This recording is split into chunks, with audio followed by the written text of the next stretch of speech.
जय हिंद साथियों, देखिए आज 11 दिसंबर है और आज की वीडियो में जितने भी प्रश्न हैं सभी बहुत ही इंपॉर्टेंट है सभी परीक्षाओं के लिए। तो शुरू से लास्ट तक वीडियो में रहिए। और देखिए आज के वीडियो की पीडीएफ को आप हमारे वीडियो के डिस्क्रिप्शन बॉक्स से और टेलीग्राम चैनल से डाउनलोड कर सकते हैं। तो वहां से आप इसको डाउनलोड कर लीजिएगा। और देखिए वार्षिकांक का पार्ट 1 और पार्ट 2 दोनों मैंने अपलोड कर दिया है। इसके बाद और भी वीडियोज़ आएंगे, पहले आप इनको देख डालिए, ठीक है। बाकी पीडीएफ मैं रिलीज़ कर दूंगा वार्षिकांक का, तो उसको भी आप डाउनलोड कर लीजिएगा। तो चलिए आज के सेशन को शुरू करते हैं, लेकिन इससे पहले बता दूं जो लोग नए हैं वो चैनल को सब्सक्राइब करके बेल आइकन जरूर प्रेस कर देंगे ताकि आने वाले सभी वीडियो का नोटिफिकेशन आपको ऑटोमेटिक मिलता रहे।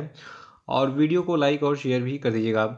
देखिए आज का पहला प्रश्न है कि विश्व मानवाधिकार दिवस यानी कि वर्ल्ड ह्यूमन राइट्स डे जो है ये कब मनाया जाता है। तो देखिए हर साल 10 दिसंबर को हम वर्ल्ड ह्यूमन राइट्स डे यानी कि विश्व मानवाधिकार दिवस को मनाते हैं। देखिए संयुक्त राष्ट्र महासभा ने 10 दिसंबर 1948 को मानवाधिकार पर सार्वभौमिक घोषणा को स्वीकार किया था।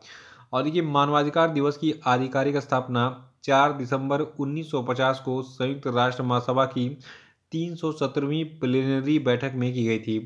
तो ये सारी एक्स्ट्रा इन्फॉर्मेशन है कि कब कैसे क्या हुआ, लेकिन एक्चुअल में जो चीज़ याद रखनी है वो 10 दिसंबर को हम विश्व मानवाधिकार दिवस मनाते हैं। ये चीज़ एग्जाम में बहुत पूछी गई है, इसको याद रखिएगा। और देखिए भारत में भी राष्ट्रीय मानवाधिकार आयोग है, हमने वहाँ पे विश्व की बात की थी। तो देखिए जो राष्ट्रीय मानवाधिकार आयोग है इसकी स्थापना 12 अक्टूबर 1993 को 28 सितंबर 1993 के मानवाधिकार सुरक्षा अध्यादेश के तहत की गई थी। यानी कि 28 सितंबर 1993 को एक अध्यादेश लाया गया था जिसके आधार पर 12 अक्टूबर 1993 को भारत में राष्ट्रीय मानवाधिकार आयोग की स्थापना हुई थी। इसको ऐसे याद रखिएगा। और इसे मानव अधिकार सुरक्षा अधिनियम 1993 के दौरान वैधानिक आधार प्रदान किया गया था। और जो आपका भारत का राष्ट्रीय मानवाधिकार आयोग है ये आयोग जीवन, स्वतंत्रता, समानता तथा सम्मान इत्यादि मूलभूत मानवीय अधिकारों की सुरक्षा के लिए कार्य करता है। और इसका मुख्यालय यानी कि राष्ट्रीय मानवाधिकार आयोग का मुख्यालय नई दिल्ली में है। और वर्तमान में राष्ट्रीय मानवाधिकार आयोग के चेयरमैन हैं जस्टिस HL दत्तू। और राष्ट्रीय मानवाधिकार आयोग के महासचिव हैं अंबुज शर्मा। और अगला कि हाल ही में भारतीय रिजर्व बैंक ने किस देश के मौद्रिक प्राधिकरण के साथ मुद्रा विनिमय समझौते यानी कि करेंसी स्वैप एग्रीमेंट पर हस्ताक्षर किया है। तो देखिए RBI ने अभी हाल ही में मालदीव के साथ में मुद्रा विनिमय समझौते यानी कि करेंसी स्वैप एग्रीमेंट पर हस्ताक्षर किया था। और देखिए भारतीय रिजर्व बैंक ने सार्क करेंसी स्वैप फ्रेमवर्क के तहत मालदीव के साथ मालदीव के मौद्रिक प्राधिकरण के साथ जो है मुद्रा स्वैप समझौते पर हाल ही में हस्ताक्षर किया है। और देखिए ये समझौता मालदीव मौद्रिक प्राधिकरण यानी कि MMA को RBI से अधिकतम 200 मिलियन अमेरिकी डॉलर तक की कई किस्तों में निकासी करने में सक्षम बना देगा।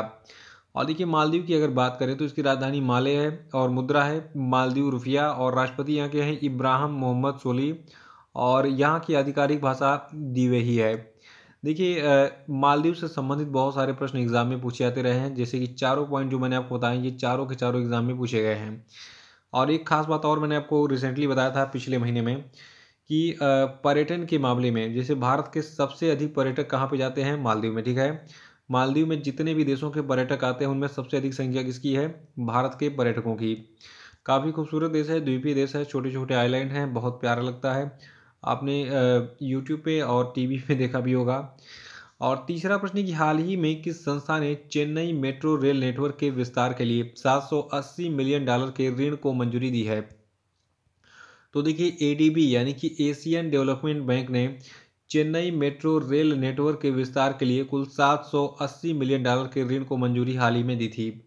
और देखिए जो एशियाई विकास बैंक यानी कि ADB है इसने चेन्नई की मेट्रो रेल के लिए नई लाइनें बनाने और बस और फील्ड सेवाओं के साथ नेटवर्क की कनेक्टिविटी में सुधार के लिए 780 मिलियन अमेरिकी डॉलर के वित्त पोषण को मंजूरी दी है। और देखिए इस परियोजना में कुल 10.1 kilometre elevated section, 9 metro station, 10 kilometre underground section आदि का निर्माण किया जाएगा। और एशियन डेवलपमेंट बैंक की अगर बात करें तो इसका मुख्यालय है फिलीपींस के मांडुलियांग में। और इसकी स्थापना 19 दिसंबर 1966 को की गई थी। और यहाँ पे सबसे खास बात क्या रखना है कि एशियन डेवलपमेंट बैंक ने अभी हाल ही में चेन्नई मेट्रो रेल नेटवर्क के विस्तार के लिए अमाउंट याद रखिएगा 780 मिलियन डॉलर के लोन यानी कि ऋण को मंजूरी दी है। और अगला कि हाल ही में किस संस्था ने preventing injuries and violence and overview शीर्षक से एक रिपोर्ट जारी की है। तो देखिए, preventing injuries and violence and overview शीर्षक की रिपोर्ट अभी हाल ही में विश्व स्वास्थ्य संगठन ने जारी किया है। और देखिए, विश्व स्वास्थ्य संगठन ने जो ये रिपोर्ट जारी की है, इस रिपोर्ट में खास बात क्या है, ये रिपोर्ट बताती है कि चोटों और हिंसा के कारण दुनिया भर में प्रतिदिन लगभग 12,000 मौतें होती हैं। यानी कि डेली जो है 12,000 मौतें इसलिए होती हैं क्योंकि लोगों को चोट लगती हैं और हिंसा के कारण हो जाती हैं। ठीक है। और देखिए, इसने चोटों से संबंधित मौतों के रोकथाम के प्रयासों को बढ़ाने की आवश्यकता पर भी प्रकाश डाला। और इस रिपोर्ट में बताया गया कि दुनिया भर में 12 में से 1 मौतों के लिए जिम्मेदार है चोट। ठीक है, याद रखिएगा। और अगला है कि हाल ही में खबरों में रहा तुंगारेश्वर वन्य जीव अभयारण्य जो है ये किस राज्य में स्थित है। तो देखिए, चर्चित स्थल में एक प्लेस आपका आ गया तुंगारेश्वर वन्य जीव अभयारण्य, ये आपका महाराष्ट्र में स्थित है। और ये तुंगारेश्वर अभयारण्य चर्चा में क्यों रहा, क्योंकि सुप्रीम कोर्ट ने अभी हाल ही में आदेश दिया कि तुंगारेश्वर वन्य जीव अभयारण्य जो है इसके साथ साथ भारत के जितने भी संरक्षित क्षेत्र हैं सबके आसपास 1 किलोमीटर पर्यावरण संवेदनशील क्षेत्र का जो है निर्माण किया जाए। तो उसी के साथ जो है तुंगारेश्वर वन्य जीव अभयारण्य के आसपास के 1 किलोमीटर के क्षेत्र को जो है सुप्रीम कोर्ट ने कहा कि इसको पर्यावरण संवेदनशील क्षेत्र जो है घोषित किया जाए और निर्माण किया जाए इसका। ठीक है। और ये अभयारण्य कहाँ पे स्थित है, मुंबई के उपनगरों में स्थित है, तो इसको नोट कर लीजिएगा।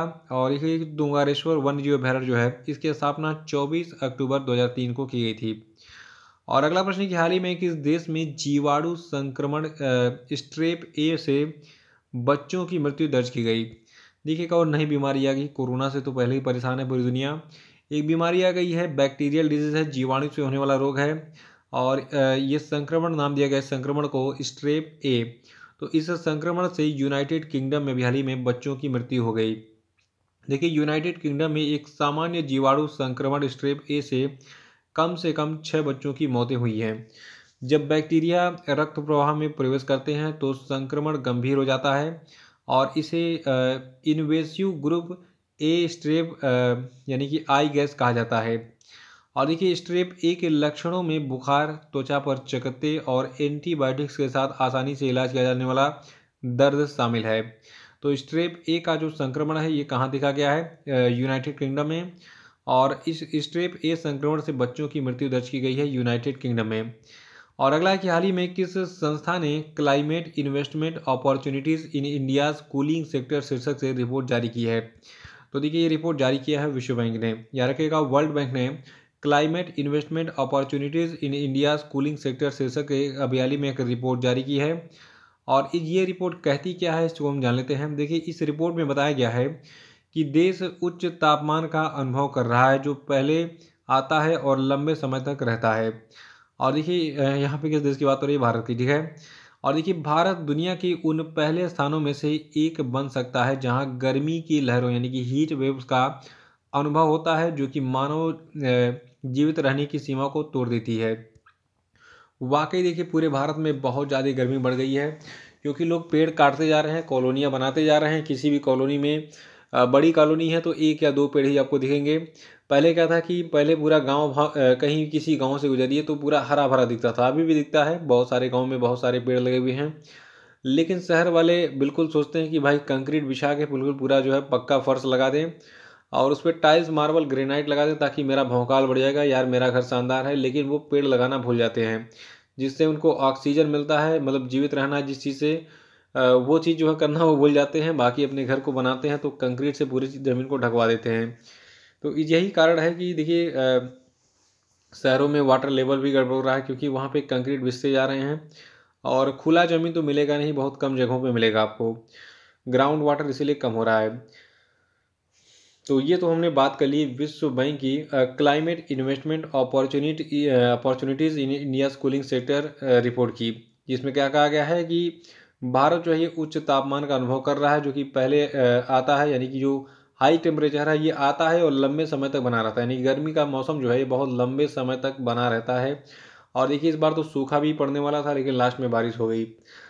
अगला प्रश्न है कि कौन सा चक्रवात हाल ही में दक्षिणी राज्यों के तटों को पार करते हुए बंगाल की खाड़ी के ऊपर निर्मित हुआ। तो देखिए अभी हाल ही में बंगाल की खाड़ी में जो है मंडौस नाम का तूफान आया था।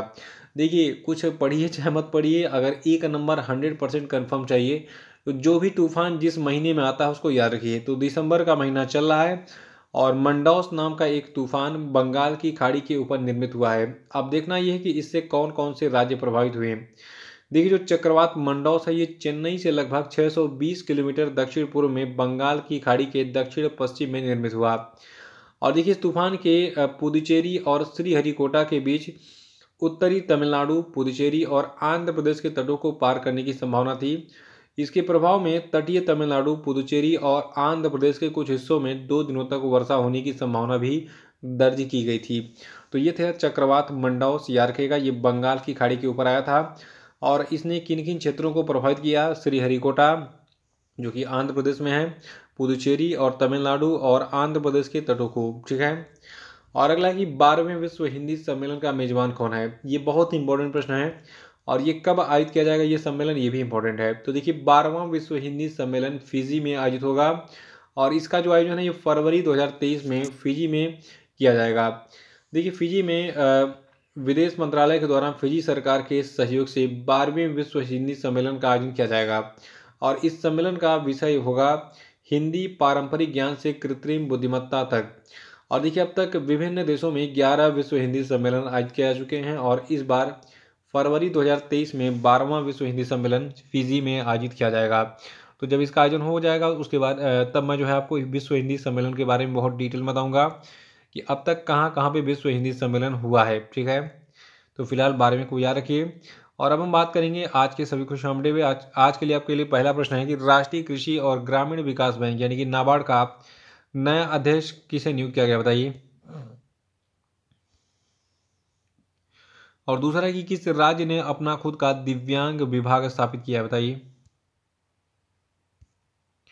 और अगला है कि यूपीआई पर क्रेडिट कार्ड को सपोर्ट करने वाला भारत का पहला पेमेंट गेटवे कौन सा है, बताइए। इन सभी प्रश्नों का उत्तर जानने के लिए कल का वीडियो आप देख सकते हैं। और अगला प्रश्न है कि table tennis federation of India के नए अध्यक्ष के रूप में किसे नियुक्त किया गया, बताइए। और बताइए दुनिया की 100 सबसे शक्तिशाली महिलाओं की फोर्ब्स 2022 की सूची में कौन पहले स्थान पर है, बताइए। और अब हम बात करेंगे कल के पूछे गए सभी क्वेश्चन के क्षेत्रों की। देखिए पहला प्रश्न था कि ओएनजीसी के अध्यक्ष और प्रबंध निदेशक कौन बने, तो उनका नाम है अरुण कुमार सिंह। और देखिए जगदीप धनखड़ को जो है राज्यसभा के नए सभापति के रूप में अपॉइंट किया गया है। और 9वीं विश्व आयुर्वेद कांग्रेस और आरोग्य एक्सपो 2022 का जो आयोजन है ये गोवा में किया गया। और हाल ही में आरबीआई ने 7 दिसंबर 2022 को रेपो रेट में टोटल 35 बेसिस पॉइंट की बढ़ोतरी की है। और आरबीआई के सभी दरों को जानने के लिए परसों का वीडियो देख डालिएगा। और देखिए 5वां था कि किसने पेरू की प्रथम महिला राष्ट्रपति के रूप में शपथ ली है, तो इनका नाम है डीना बोलुआर्टे। तो आज का वीडियो कैसा लगा कमेंट बॉक्स में बताइए। वार्षिक अंक का वीडियो देखते रहिए, मंथली करंट अफेयर का वीडियो देखते रहिए और मेरी शुभकामनाएं आपके साथ हैं आगामी परीक्षाओं के लिए। धन्यवाद।